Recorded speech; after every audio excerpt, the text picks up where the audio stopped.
Assalamualaikum warahmatullahi wabarakatuh. Bismillahirrahmanirrahim. Alhamdulillahirrabbilalamin. Kali ini kita bisa melanjutkan kajian akhlak kita, yang mana sebelumnya kita sudah membahas bagaimana akhlak kita terhadap pimpinan, akhlak kita terhadap pemerintah, dan secara umum terhadap orang yang bertanggung jawab atas kita. Kemudian kita akan melanjutkan akhlak terhadap ustadz atau orang yang telah berjasa mengajari kita, seorang guru. Al-ustadzu, akhlak kepada ustadz.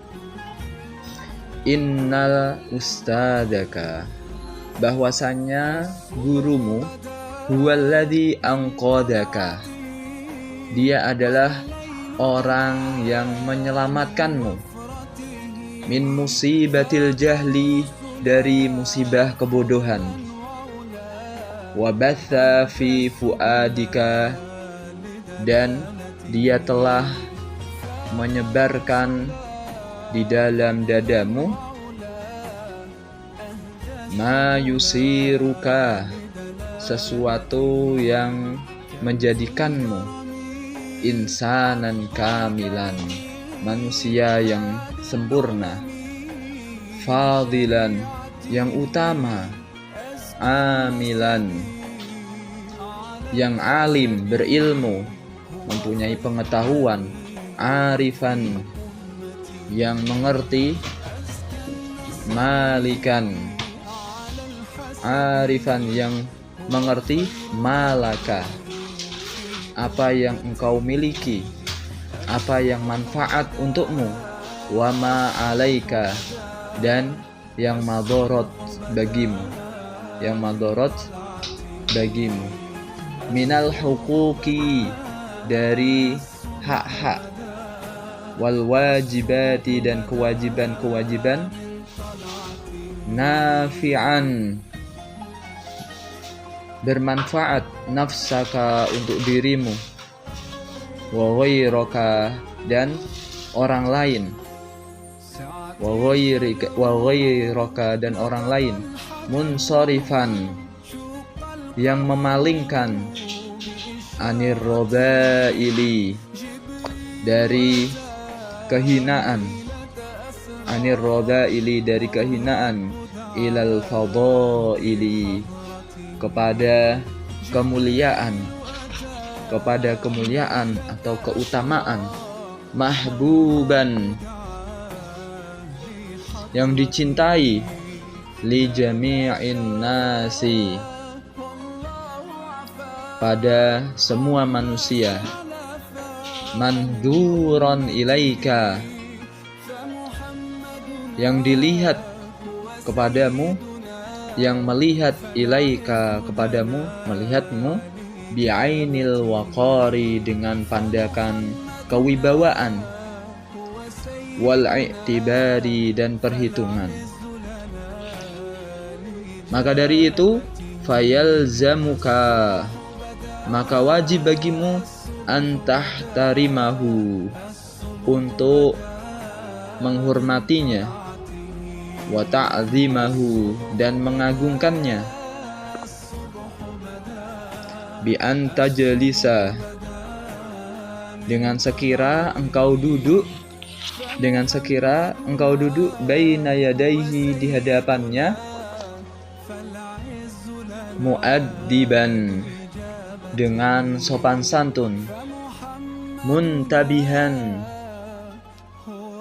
dengan memperhatikan, musghian, dengan khusyuk, memperhatikan dengan seksama, mu'tabiran, dengan mengambil ibrah, binasaihi,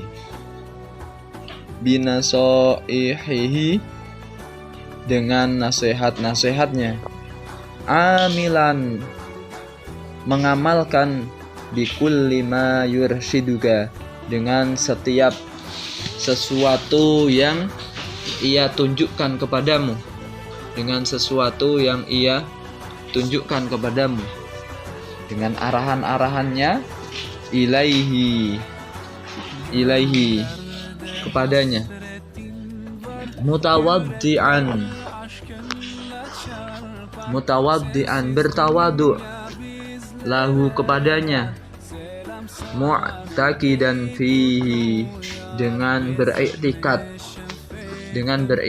mengiktikati bahwasanya sesuatu yang telah ia tunjukkan adalah sesuatu yang baik, yang benar, yang bermanfaat bagimu. Sami'an mendengarkan liqaulihi kepada ucapannya ketika dia menjelaskan, ketika dia sedang berbicara harus didengarkan. Muti'an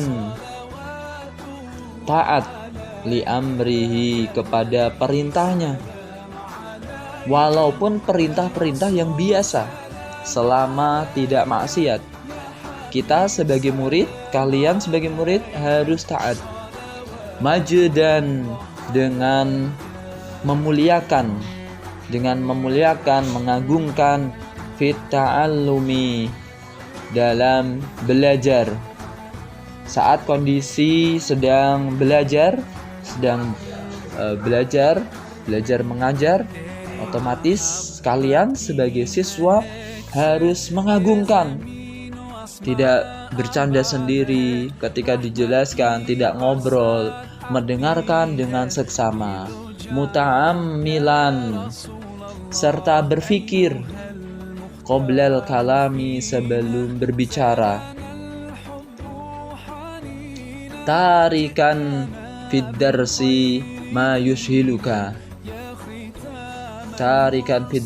meninggalkan fid darsi dalam pembelajaran, ma yushhiluka sesuatu yang menyibukkanmu, min ala ikid dunya dari kebergantungan dunia, hatta ta'isha sehingga engkau akan hidup, ma'isyatal ulama'i seperti kehidupan para ulama, al-a'izzai yang mulia, watatruka dan engkau meninggalkan, sehingga engkau meninggalkan ma'isyatal jahlati kehidupan kebodohan, kehidupan yang bodoh, al-adillai yang hina. Akhlak terhadap guru, kita bisa bersopan santun, menghormati dan memuliakan hingga mengagungkan seorang guru. Di sini dijelaskan bahwasanya kita bisa melakukan semuanya itu apabila kita mengetahui kadar dan mengetahui jasa terhadap kita, jasa seorang guru terhadap kita. Maka dari itu di sini dijelaskan bahwasanya guru adalah sosok seseorang yang telah menyelamatkan kita dari malapetaka kebodohan. Bayangkan, jikalau tidak ada guru, tidak ada orang yang mengajari kita sebagai manusia yang mempunyai akal ini berfungsi untuk mencapai ke puncak pengetahuan. Nah, puncak pengetahuan ini tidak lain harus ada orang yang mengarahkan, menggandeng tangan kita menuju kepada pengetahuan. Maka dari itu disinilah seorang guru memiliki peran yang sangat besar untuk menyelamatkan seseorang dari kebodohan. Bayangkan sebelum kita merdeka, kita dikenal dengan buta huruf, buta baca, buta tulis. Maka dari itu disinilah peran seorang guru sangat besar sekali. dan juga Nabi kita Muhammad Shallallahu Alaihi Wasallam juga dalam wahyu pertama kalinya Allah Subhanahu Wa Taala menurunkan ayat yang mana diinstruksikan di sana, Iqra, bacalah, Iqra bismi rabbikal ladzi khalaq. Sebelum Allah Subhanahu Wa Taala mengenalkan dirinya, bismi rabbikal khalaq, Allah pertama kali dengan menginstruksikan Iqra, bacalah. Seolah-olah Allah Subhanahu Wa Taala menyerukan kepada nabinya untuk membawa peran kenabian dan menyampaikan risalah kepada umat. Di sini bacalah, kalian harus mempunyai wawasan, pengetahuan. Ketika kalian mempunyai wawasan dan pengetahuan yang baik, maka dari itu engkau akan mengenal Tuhanmu. Iqra bismi rabbikal ladzi khalaq. Bismi rabbika, dengan menyebut nama Tuhanmu. Nah, orang akan mengenal Tuhannya tatkala akalnya sempurna, akalnya normal, dan dia harus mempunyai wawasan. Nah, maka dari itu disinilah seorang guru berperan besar dalam mengentas kebodohan menjadi seorang yang mempunyai pengetahuan. Maka dari itu kita selalu harus sadar betapa besar jasa seorang guru. Dan juga di sini dijelaskan bahwasanya seorang guru juga mengantarkan kita sebagai orang yang menuju kesempurnaan. Memang benar tidak ada orang yang sempurna, akan tetapi mendekati kesempurnaan dengan cara kita mempunyai pengetahuan, mempunyai akhlak, sehingga kita menjadi orang yang utama, berilmu, mempunyai pengetahuan bahwasanya ini yang manfaat untukku, ini yang madorot atasku, ini adalah hak-hak untukku, ini adalah kewajiban atasku. Nah, maka dari itu ketika seperti itu kita bisa mempunyai pandangan yang mana pandangan tersebut manfaat bagi diri kita sendiri, bagi dirimu, bahkan tidak cuma itu, bahkan manfaat bagi orang lain. Nah, dengan seperti itu kalian akan terhindar dari sifat-sifat kehinaan. Ketika kalian sudah mempunyai ilmu, mempunyai pandangan, wawasan, pengetahuan, kalian akan menjadi seorang yang utama, seorang yang mempunyai kedudukan di sisi orang lain. Maka dari itu ketika seperti itu kalian akan dicintai oleh banyak orang, kalian akan terpandang, dan dengan itulah guru kamu menaruh sebuah benih kewibawaan di dalam dirimu, dan engkau akan diperhitungkan di tengah-tengah masyarakat. Nah, apabila kita sudah mengetahui semuanya ini, bahwasanya ini adalah jasa guru kita, bayangkan seorang alim terpandang, karismatik, itu semuanya dari mana? Sababnya tidak lain juga atas pengaruh gurunya. Seorang kiai mendidik seorang santri, ustadz mendidik seorang santri, seorang siswa, otomatis inilah yang kelak menjadikan pondasi kekokohan dalam ketokohan dirinya, yang mana terpandang di tengah-tengah masyarakat. Semuanya ini adalah jasa daripada guru. Nah, ketika kita bisa tahu jasa dan jerih payah yang dilakukan guru kepada kita, sehingga kita nanti akan menjadi terhormat, menjadi mulia, maka dari itu kita secara langsung, lazim, secara pastinya kita harus menghormati mereka. Maka dari itu ini otomatis. Bahkan semisal kita nggak belajar, ketika kita faham bahwasanya jasa guru yang sangat besar kepada kita, otomatis kita sebagai manusia otomatis kita menghormati, mengagungkan. Kita tidak duduk di hadapan mereka kecuali kita dengan sopan, memperhatikan apa yang diajarkan, apa yang baik di bangku sekolah, baik dalam pembelajaran ataupun di luar. ketemu dengan gurunya, uluk salam, kemudian salaman, cium tangannya. Kalau ini sama jenisnya, lelaki, kalau lelaki perempuan ya tidak. Nah, kemudian juga ketika dinasehati, ketika diberi arahan, harus dilakukan, didengarkan, tidak ngobrol, harus taat dengan perintahnya, harus ketika kita berbicara, kita harus berpikir dulu apakah ucapan ini pas, apakah ucapan ini layak untuk saya utarakan di depan guru saya.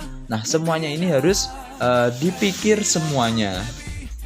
Lantas, kalau kita sedang proses belajar mengajar, mengaji atau di sekolah, kita harus bisa meninggalkan sesuatu yang kelakuan itu tidak ada hubungannya dengan proses belajar mengajar. Bahkan semisal ada hubungannya saat guru sedang menjelaskan, saat guru menyampaikan materi, otomatis harus dengan seksama, muntabihan musghiyan, harus memperhatikan dengan seksama, dengan khusyuk. Maka dari itu jangan sampai melakukan sesuatu yang tidak menjadikan hati guru menjadi ridho. Jangan sampai. Harus melakukan sesuatu yang guru itu menjadi ridho. Sebab keridhoan seorang guru atas siswa itu yang menjadikan sebuah keberkahan dalam ilmu. Apa gunanya ilmu ketika tidak berkah? Ketika seperti itu bisa sesat menyesatkan. Nah, maka dari itu ketika proses belajar mengajar atau bahkan di luar proses belajar mengajar, kita harus tetap hormat, mematuhi dan melakukan sesuatu yang bisa menjadikan guru itu ridho atas kita sebagai siswa. Nah, maka dari itu ini menjadikan sebuah hal yang besar, yang pokok untuk menempah kepribadian kita menjadi orang-orang yang benar-benar kelak akan menjadi ulama, menjadi tokoh, menjadi orang yang terpandang, sehingga kehidupan kita menjadi kehidupan yang mulia dan kita akan meninggalkan kehidupan yang penuh kebodohan dan hina. Semoga ini akhir yang menjadikan kita lebih taat, lebih hormat, lebih semangat dalam belajar, terlebih menghormati guru kita. Siapapun. Bahkan Sayyidina Ali mengatakan, saya adalah budak bagi seseorang yang pernah mengajariku walaupun satu huruf. Walaupun satu huruf, saya akan sami'na wa ata'na, saya akan menjadi budak bahkan dalam ucapan Sayyidina Ali. Padahal Sayyidina Ali dijuluki Babul Ilm, pintunya ilmu. Itu adalah Sayyidina Ali. Semoga kita bisa mengamalkan ilmu ini dan kita menjadi orang yang min ahlil ilmi, kelak menjadi ulama yang benar-benar ulama, mengamalkan ilmunya ikhlas lillahi ta'ala. Wallahu a'lam bishawab.